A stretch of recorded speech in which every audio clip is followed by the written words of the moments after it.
Welcome to the After the Show movie podcast, brought to you by your hosts, Ace Scully and Sid Talk. We're addicted to movies. Are you? Hello, Sid Talk. Good morning, good afternoon. How are you doing? Good morning and good. I guess it's somewhere to morning. I'm all right. You? I'm very good. We just watched a movie. Always good when I've watched a movie. Even if it's good or bad. I don't care. I just like watching a movie. You do? I do. Do you like watching a movie? That's not the before the after the show discussion. I do like watching a movie, yes. Are you a robot? The before the after the show discussion wasn't much. It was very limited. You made some tea, cups of tea. Got tea. I got everything ready. We're ready to go. We're ready to review a movie, Sid Talk. So we just went straight to it. Yes. Fascinating. We're fascinating people. All right. It's Saturday, March the 1st. Oh. This is After the Show 880. Hey, we're actually at a new number, 880. Every week we're at a new number. I don't mean to burst your bubble. Well, you know, a round number. Every 2 shows we're at a round number. We're brainwashed to think that that's some sort of landmark. All right. Milestone, landmark, whatever. Yes. So this week we're looking at a new movie. We're a movie review podcast. That's why we do that. And we're looking at the movie The Gorge. It's a 2025 release, out now on Apple TV. That's where you can see this one. It's rated PG-13, and it's 2 hours and 7 minutes. And it's from our friends at Apple TV who sent us a code to watch it. Sid Talk, can you give us the synopsis of the movie, The Gorge? It's a fashion extravaganza. Get it? Like gorgeous. The Gorge. It's The Gorge. No, it's not a fashion extravaganza. A love story of two people who have nothing else to lose. And are we going to do spoilers? No, this is just the synopsis. So I know, but in the whole of the movie, in the whole of the pod. Of course, yes. Let me give you the real synopsis, which probably will spoil the movie anyway. Okay. Are you ready? I'll feel off the hook then. 2 highly trained operatives become close after being sent to protect opposite sides of a mysterious gorge. When evil emerges, they must work together to survive what lies within. Evil emerges. That's generic. Yes, it is generic, but that is kind of what happens, right? Evil emerges. Spoilers. Let's say spoilers before. Spoiler. Go and watch The Gorge. It's on Apple TV. Come back, and then we'll talk about it, everybody. We'll wait. 2 hours and 7 minutes. Have I got enough recording space on my drive? I've got enough tea. Yeah. Well, okay. let's just skip to the talking part. All right, we're back. So, Sid Talk, what did you think of The Gorge? I actually enjoyed it, although I think it's really dumb. So there's that. I mean, but I actually really enjoyed it. I don't even know why I enjoyed it, but I did. I like the vibe. I like the look. I like the concept. So concept, story. Do you want to tell the story or shall I? I'll tell the story. Okay. There's a gorge. The difference between a gorge and a valley is the gorge has steeper sides. I'll tell you that because I do know that. A gorge is a type of valley. Yes. There's a gorge and there are 2 watchtowers, one on either side of the gorge. There's one operative in one tower and there's another operative in another tower. And they have to look after the gorge and make sure nothing gets out of it.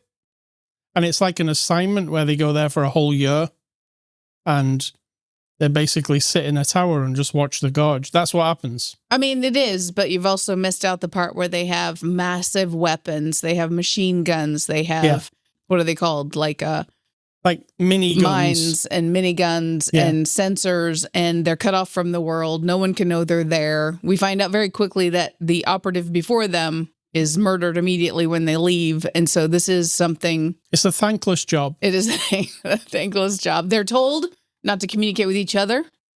Also, the guy who's there before our new guy comes on shift tells him that in the gorge is probably like a gateway to hell. Right. That's pretty much what's down there. From that, you know, they kind of blow the wad pretty quick, don't they, with what's in the gorge. I was hoping that the gorge would have been a mystery for much longer. Oh. No, I was glad to reveal the mystery. I was surprised. Okay, so here's the deal. I knew nothing.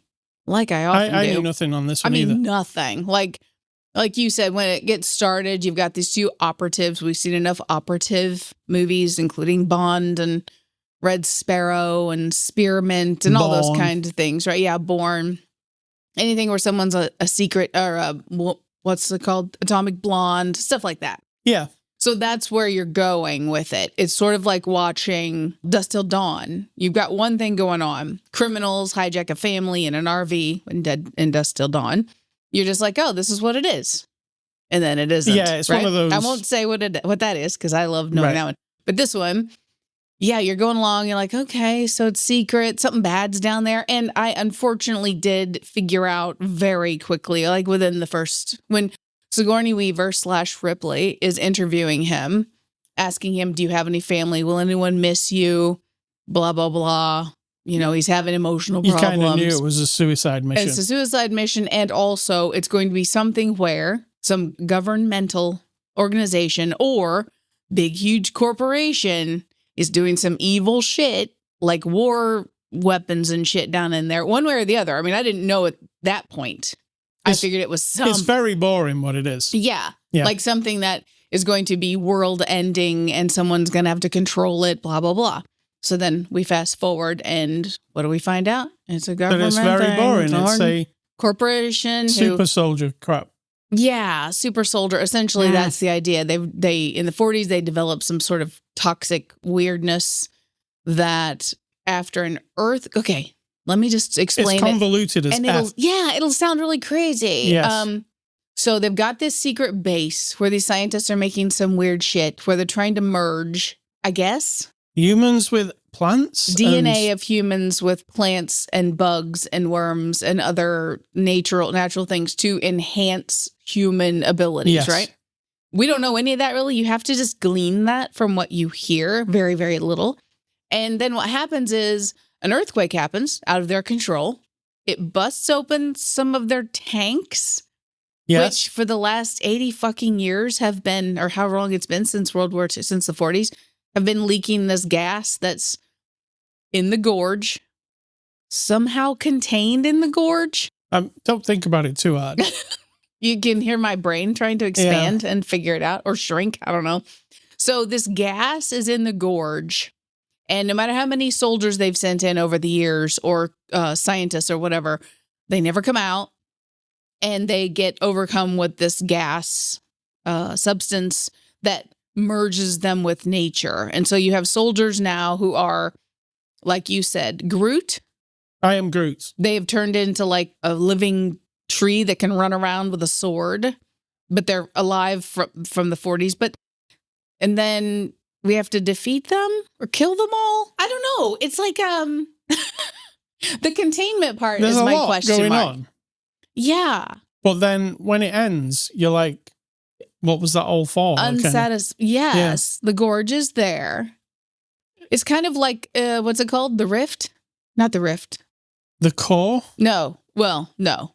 The one, Battleship. Right? Oh, yeah. There's a rift. Battleship's a lot of hoo-ha and then it just amounts to nothing. No, I mean the idea that there is a rift in the bottom of the ocean where, in that case, it's something from another dimension.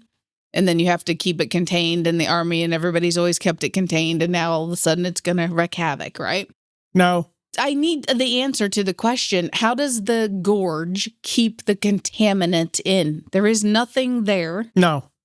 There is no containment. It's just when they fall in the bottom, which of course they do, to fend for themselves in the gorge, there's this red fog everywhere. That's what they're trying to contain, but... The fog changes color every so... It's like multiple... It's purple, it's red, it's... orange. Yellow. Yeah, orange, yeah. It doesn't know what it wants to be. I can't accept that it just stays in the gorge. It's going to bug me for all eternity until they make Gorge 2. And that's going to bug you. Well, let me say about the gorge. We haven't mentioned this yet, but the first... Wait, there's more? I would say the first 10 minutes, they establish it as though it's going to be like a Mission Impossible / Bourne conspiracy or something like that. Like a serious... Everybody's very serious at the beginning. Oh, yeah, we didn't mention our two people? I'm getting onto this. Okay. So it's all very serious at the beginning for about 20 minutes. And then he gets to the tower in the gorge, and there's a lady in the other tower across the way from him. And then it becomes a romantic movie. No, I mean, I was going to say what they are. We didn't mention what they are. What's their profession? Operatives? No, they're sharpshooters. Oh, snipers. Yeah. Snipers, yeah. They are professional, the highest, the best in the world snipers. So we got that going on. But then because they're across the gorge from each other and they can see each other through binoculars, it turns into this romantic dating movie. Gobbledygook. Yeah, but no. I mean, there was some fun to be had in those moments, but then it's another thing from what you're expecting from the beginning. And then again, it's another thing again. It's a sci-fi movie towards the end. So what does it want to be exactly? Good question. I don't think it's very smooth at going between one thing and another. Also, the dialogue is very bad in parts. Some of the things that come out of people's mouths, I'm like, nobody speaks like that, first off. And that is just terrible dialogue. And I can't remember a specific line, but there's a line that Miles Teller said, and I was like, the what? very end is terrible. That I poem? had to find my way back to you, or whatever he said. And that was it. Yeah. I had to get back to you. I was like, ugh. There's some horrible dialogue between them. The action parts, this is interesting because there's a lot of stuff going on. They go down into the gorge. There is action and monsters on horseback and crazy. It's crazy down there. Yeah. Yet it doesn't amount to anything really. They make an escape from the gorge, which is like stupid. Like it clearly stupid. Clearly stupid. They get a Jeep and just use the winch off the Jeep to winch themselves out of the gorge. And how deep is the gorge? It's so deep that it's containing this gate to hell. You know what I mean? It's that deep. Yeah, the winch on a Jeep will get you up to the top of it mostly. So I was like, no. Surely you could have thought of something better than that. But okay, it looks cool while they're doing it. You just have to suspend belief. I really enjoyed there's like a nest kind of scenario down in the gorge with the kind of Groot monsters. Oh, did you? Okay. I thought that was really cool looking. It doesn't last like 2 minutes though. I didn't find it cool looking. I found it like I didn't understand it. Are these so? Yeah, we're not explaining it very well, but like every creature now that we meet is either a gigantic bug, like literally a giant caterpillar crawls up a tree at him. Yep. And then there's like a Venus flytrap, but it's part of the ground. And so when he falls, these rib-like features start coming up around him, like bigger than a man to like stick him in there and kill him, right? There are spiders with skulls on their backs. Yeah, like they've human skulls. Yeah. And then there's the thing you're talking about, which is like this network of fibrous. It's sort of like when you look at a microscope at the fibers of inside your cells and stuff. That's what it looked like, but it was gigantic, like filling this big giant room. It's all interesting, but inside of it were like human forms, like some heads and some breathing. But then I was like, are these people who got stuck in it, kind of like in Alien, right? Where you get sucked in, you get put in the. I mean, that's what they were.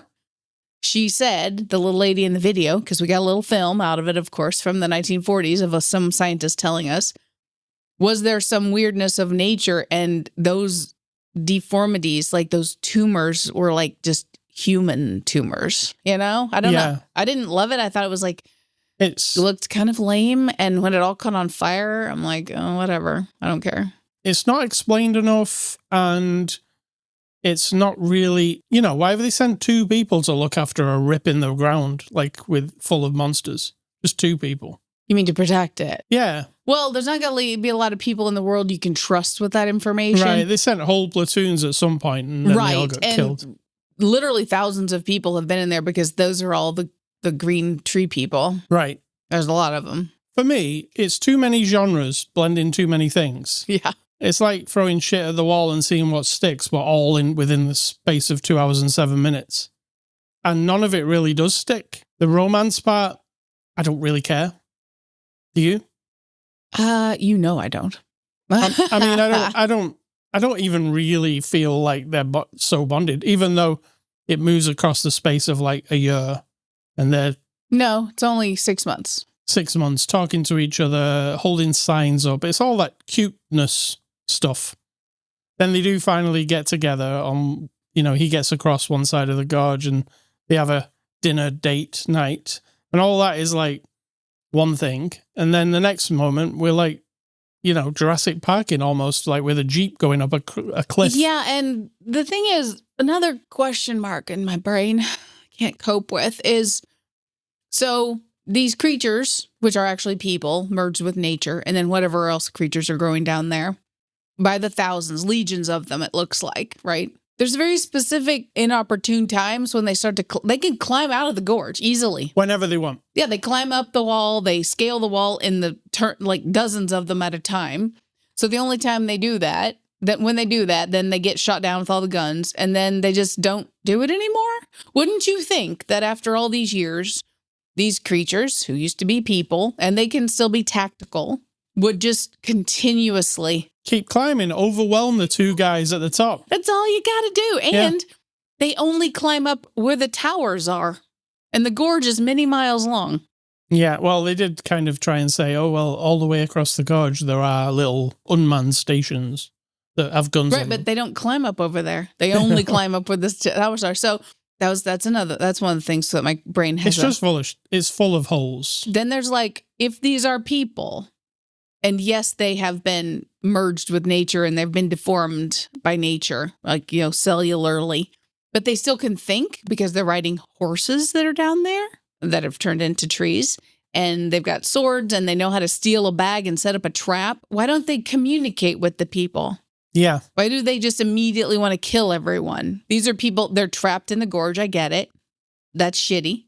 They're probably bitter because the army is turned against them. This corporation now is keeping them in this gorge. But why not at one point have one of them make a semblance of a sound that's like he wants to communicate with our people? They don't even bother to try and do anything. And I feel like we missed some movie tropes, even though I'm not in love with them, but still. So we see the scientist lady in the little film that she makes. Yeah. Well, we never see her as a tree creature. No. Which I think that would have been fun. And then JB, the guy who he takes over for him at the tower, and then we see the army or navy or the corporation, I guess is who does it, carries him up on a helicopter, shoots him and drops him into the forest. Well, then I thought, oh, opportunity, right? Maybe he didn't die and he crawled into the gorge and now he's slowly turning into one of these things and he can maybe explain something to them. I mean, anything that bridges the gap between complete and utter being lost about this story. You have to wait for Gorge 2 for any of that. Gorge 2, Electric Boogaloo, as you like to say. What bothered me, it didn't bother you, but it did me. There's a scene at the beginning where our heroine is talking to her dad. Mm-hmm. And her dad's telling her that he's full of cancer and he's going to die. And on Valentine's Day, he's going to take his own life because he's nothing. He's got nothing. And then we never revisit that. We don't have any reaction from her really to it. Yeah, she cried. Oh, Dad. Cry. And then she's off doing this job, right? I wanted Dad to reoccur at the end, but they didn't bother. I mean, that scene at the end in the cafe, what the fuck? Oh my God, it's terrible. It's terrible. It's like really like what you'd expect from like a Hollywood thing. When like, I say I was looking for a trope, I didn't mean that one. No, like, oh, look, we're going to be romantically linked. The end. That's kind of it, right? I guess. I didn't even know the point, except that he said, and there was nothing like, so near the end, of course, we figured out that Ripley is, working for the... She's not actually Ripley, let's just say that. She's not Ripley, but she's working for the corporation. She didn't in Alien, but maybe she did eventually. I don't remember it in all the movies. So, of course, she's going to come and do them in and get rid of them, and then we're going to contain some more because she's getting lots of money to contain this whole thing, right? So we get her, then the big explosions happen, blah, blah, blah. They figure out that to drop... Oh, they also have an atomic bomb in the gorge. We forgot that. Yeah, there's an atomic bomb hoisted up on like a scaffolding that is set to go off automatically if a certain alarm goes off. Mm-hmm. So we're beamed that early in the movie. And it's just sitting there on this tower that's been there since 1940 something. And 1950s. Perfectly operational still. Also, the telegraphing in this movie is extreme, right? He looks up, he comes across a computer that's completely dusted and rotted over, but it turns on and it tells him that they have a 4.2 kilometer range that they have to get away when the atomic bomb drops. And then they happen to have a thing that measures... Yes, they have a little very fancy GoPro or something on them that when they click it on, and then they both start running in opposite directions at the end after all the explosions, because they want to get that far away before they then use their sharpshooting skills to activate the bomb, right? Right. And Okay. to shoot down a We've bunch got of all drones. that. Big action sequence. He's injured, right? She was injured early in the movie, if you recall. She got a piece of one of the dudes that flew into her shoulder. It was like a green, moldy looking thing. If you forgot that. She treated it and she's fine. She treated it, but yeah, that never became anything. Later, we find out if they're exposed, they need 6 days and they look for symptoms. Like, we're telegraphed that because if you see symptoms within 5 days, you've probably been infected, blah, blah, blah. So then they get it there in the gorge. So they are exposed for several hours.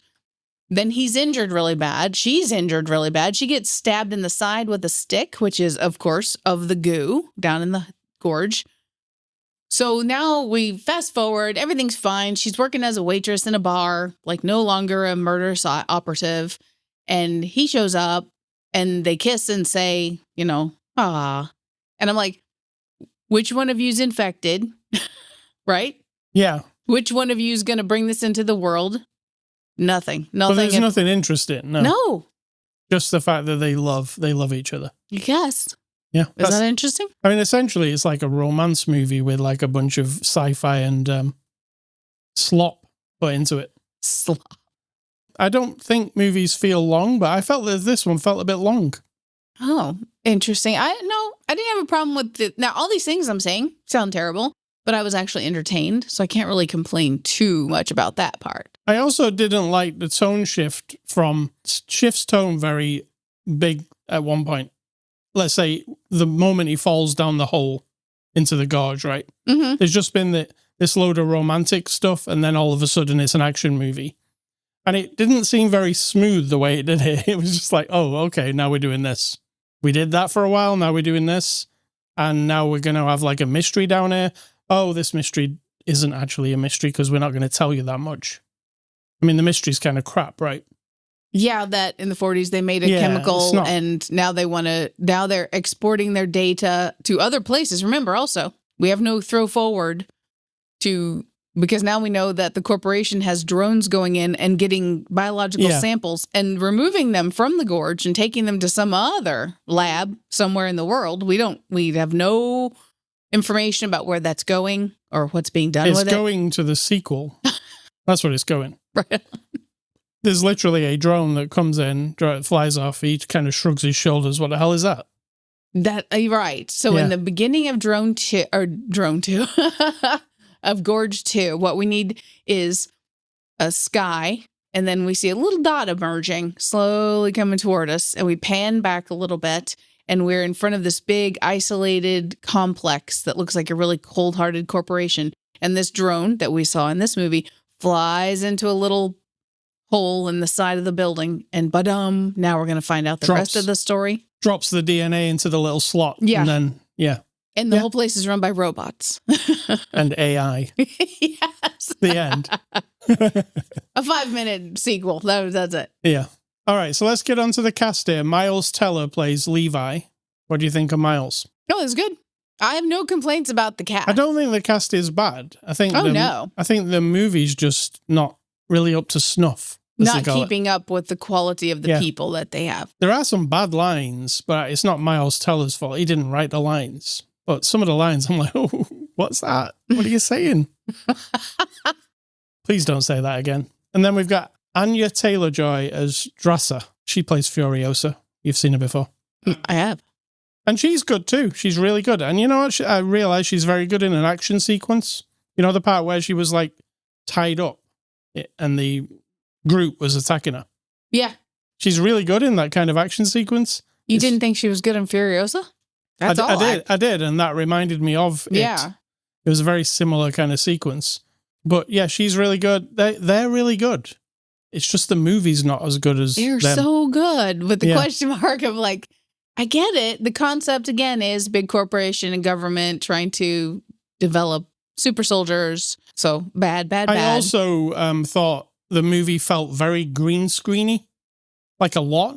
There was a lot of good. There was some good, but also some ragdoll effect with all of the tree people. Yeah, it wasn't really the tree people I had a problem with. It was more like the scenes where they just sat talking at the beginning when they're in the when they're in the towers. I got you. Well, especially when they actually have date night in one of the towers. They're talking and the Gorge is behind them. It just looks like one of those old, like, where they stick a movie behind you. Like, really bad replacement kind of green screen. Clearly green screen, because we're sat in a studio or whatever. There is no real Gorge like that that they used for this movie. I mean, there is a Gorge like that, but not for this movie. Oh, that was another thing. When he's like, "Where am I?" And they're like, "We can't tell you." And I'm like, "You're probably right in the middle of the United States." Yeah, exactly. And that's, they didn't say it. Well, he figured out, like, Pretty sure. The seasons hadn't changed. Yeah. He was in a plane, they drugged him. Correct. Threw him out. Didn't throw him out of the plane. He parachutes out of the plane, then lands, and he realized, oh, it's still fall, so I'm fine. I'm probably not gone very far. And you're right, it's probably right in the middle of... Yeah, well, like on the San Andreas Fault. Yeah, something like that. So, we've also got Sigourney Weaver as Bartholomew. She's a mustache-twirling baddie. Yeah, she was fine. I mean, she's fine. I'm convinced that she's a money-grubbing witch. Yeah. So that's good. Yeah, but it's very cartoonish. And yeah. It's not very deep or anything. It's just like, oh, okay. And we've also got the director, Scott Derrickson. He also directed The Black Phone. Do you remember that movie? Of course I do. And Doctor Strange, the Marvel movie. So those are very different. Very. And this is different to those two, right? Mm-hmm. Aside from being, I was going to say like a blockbuster, but it's not really this, is it? No. This feels like a streaming movie, and I don't know what that means. It feels like something that was made for like Netflix or Apple. I don't know about that. Like it has a slightly lower production value than I expect from a movie. I disagree. I think you're adding. I don't know. It was just all the green screen. I was like, oh, I know, why are we green screening everything? We've seen lots of shitty movies over the last 40 years. Yeah, but this is supposed to be a $70 million movie. Right, $70 million is not very much. It's to a make lot. A movie. It isn't. To you and me it is, but not to make a movie. No, it's a lot for a movie. It's not a B movie at that point. It's like a major movie. It's a major motion picture trailer. Thank you, Louise. So yeah, I definitely had problems with it. And the love story part, which is actually what the whole thing hinges on. That's all it is, because that's the last line in the movie. He had to get back to her. He had no purpose for living. She has no reason for living because she knows her dad's going to die. Right. And now they find each other. Bing, bam, boom. That's all that matters. And that's it. And I'm not a romantic person, so that does not grab my heart at all. And the poster for this movie with the giant head sticking out of the gorge. Oh, God, it's awful. It's so disconcerting. Yeah, it's like, I don't know. It's very weird. IMDb reviews, what are those? Those are going to be some 1-star reviews for the books this time, because you're going to read them and you're going to maybe agree this time.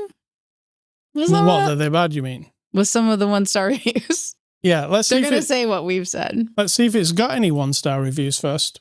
Oh, yeah, it has. It's got 31 1-star reviews. I'm shocked. All right. Number 1 says, if you're 12, this movie will blow you away. If you're an adult, the unintentional laughs will make it almost worth watching, but not really. It gets worse and worse as it goes on, because this movie just can't decide what it wants to be. Is it a military flick? Is it a mystery? Is it a combination? Or is it sci-fi, romance, or horror? Who knows? Good questions. All good questions. I said all that yes, in the reviews. Reasonable questions. Yeah. Second guy says, cheesy and cliche from start to never finished. This movie was full of cliches and played more like a poorly written junior high school story than a movie that cost actual money to make and put on television. The characters are overplayed and nothing is really explained. I feel like taking a trip to a gorge, but that's about it. Like taking a trip to a gorge. And the final guy says, terrible. I'm not sure how such a fantastic cast got roped into this. Money, that's how that works. Either they should have their eyes checked or seek new agents. It's predictable, boring, and uninspiring mess from start to finish that attempts to blend some sort of unoriginal and cliched desk script. This film falls short on everything. Action, romance, sci-fi, and horror. It sucks. I knew I was going to say it sucks. What's a desk script? Don't know. Don't know. But I'm thinking just an average script that gets thrown across somebody's desk. Okay. I'm just reading that into it, but that's what I think. You're making it up. I got it. Yes. So those are the IMDb reviews. Extras, we did not see any. So let's give this movie a score. I'm going to give The Gorge a 5 out of 10. Right of the middle. I'm going to say 6 because I was entertained and I had a good time, and I really liked watching both of them, performer people. So I enjoy that. Yeah. I like the idea. You said what? Yeah, I'm going with 6. Yeah, I'm sticking with 6. I'm sticking with 5. That's fair. Yeah. So thank you to Apple TV. Next week, we're looking at A24's The Brutalist. And this is a very long movie, Sid Talk. So, Right on. So yeah, that's The Brutalist next week. And it is very, very long. I'm very cool about it. Movie recommendations. I'm going with Edgar Wright's Last Night in Soho. Anya Taylor-Joy is in. I really liked it. Remember it? Remind me. It had Anya Taylor-Joy and Matt Smith, Last Night in Soho. It's kind of like... It's not ringing a bell. It goes back to like 50s London. He's dancing in a big ballroom. Was there a murder mystery? Yes. Okay, I got it. Yes. So that one I'm going to give you Anya Taylor-Joy. And Miles Teller was in a movie called Whiplash. It was a long time ago, but it was a fantastic, intense as shit movie. It's one of those intense movies that you could get a little bit like exhausted from, because it's about manipulation and people being, it's like The Secretary or anything like that, where some overtly controlling individual uses someone else as like their little puppet, you know? Yeah. Yeah.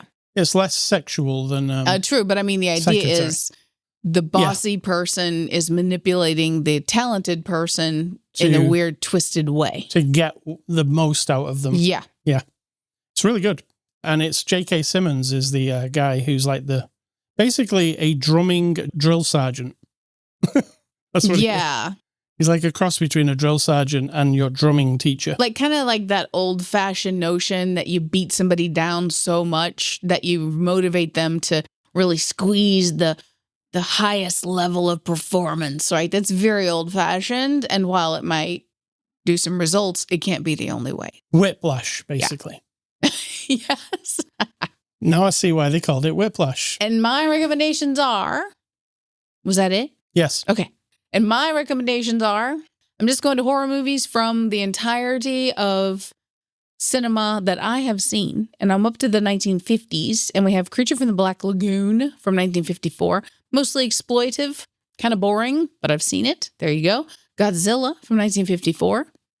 Also, one of those where when you're watching it the first time, I'd never seen Godzilla movies. And so I was like, whoa, I love this old movie shit, right?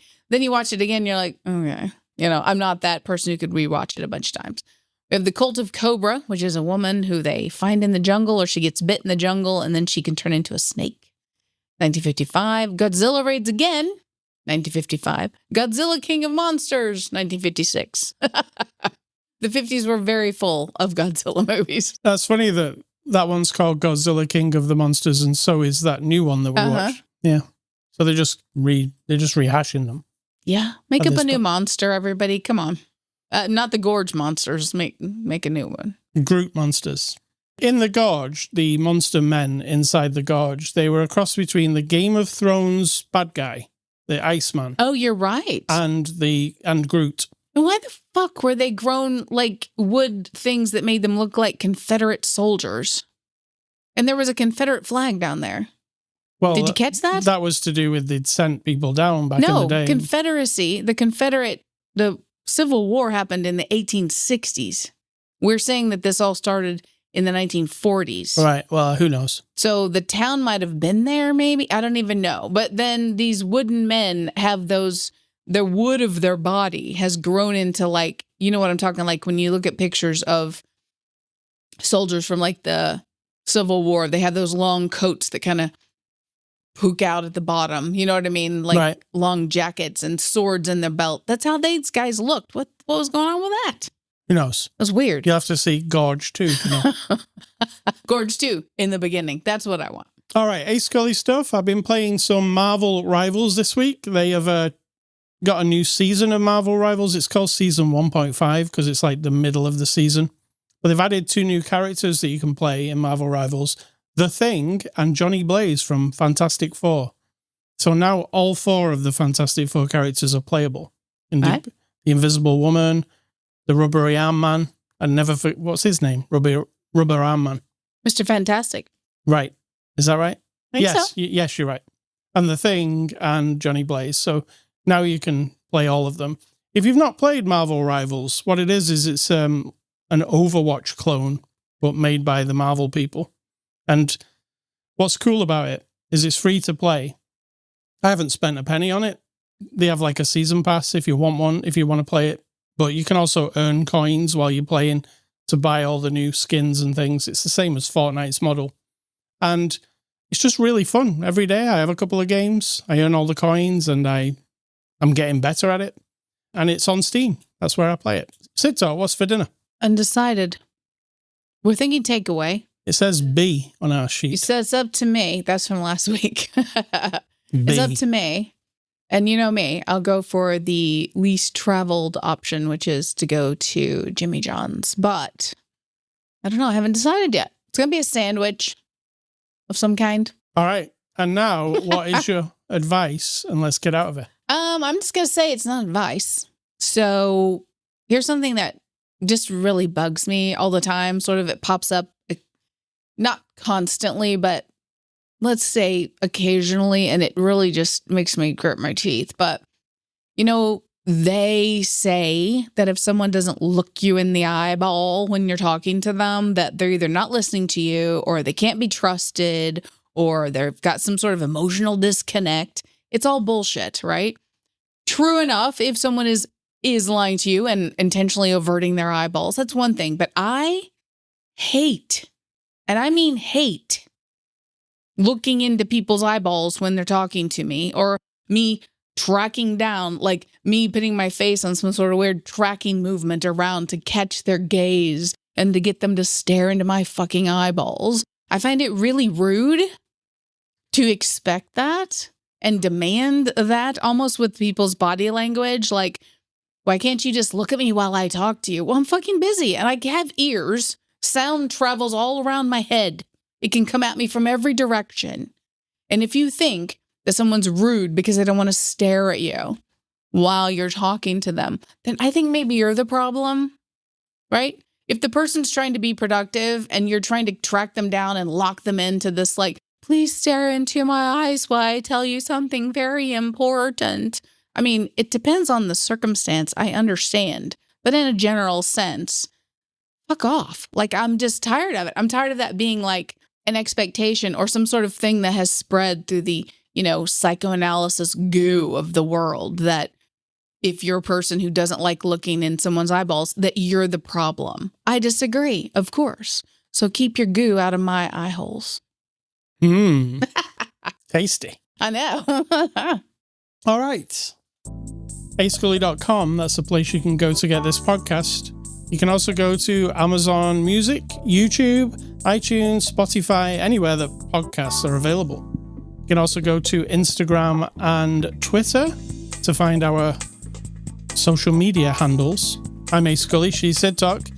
Email feedback to me, ascully@ascully.com. Don't email Sid Talk, she doesn't want your email. And stay classy, The Gorge, and I guarantee there'll be The Gorge 2, Electric Boogaloo. I'm going to say, think for yourself, because if you're not doing it, someone's doing it for you.